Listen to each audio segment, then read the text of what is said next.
Ini saya berada di Jitra ya, Jitra Kedah. Hari ini saya jumpa dengan seorang Pak Long ya, Pak Long Pak Long, Pak Teh pun sama je. Jadi macam mana Pak Long makan agar boom ni?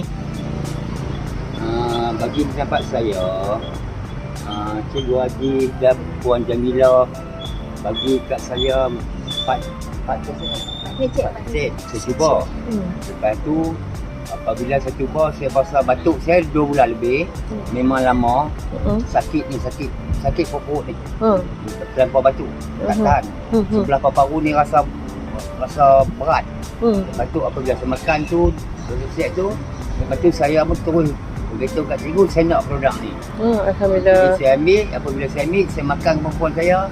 Alhamdulillah, bagi pendapat saya ada sikit lagi batuk. Tapi memang banyak dah ringan lah. Ni bulan baik, hari baik ni memang saya tak ikhlas lah.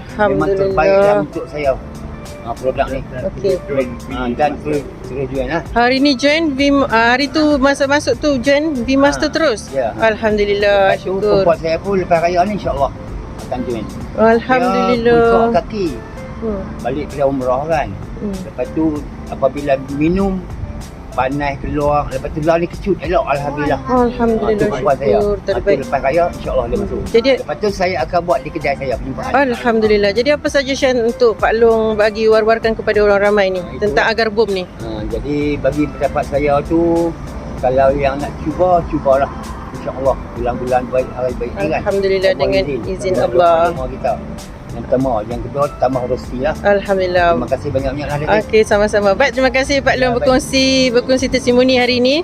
Okey, jumpa lagi.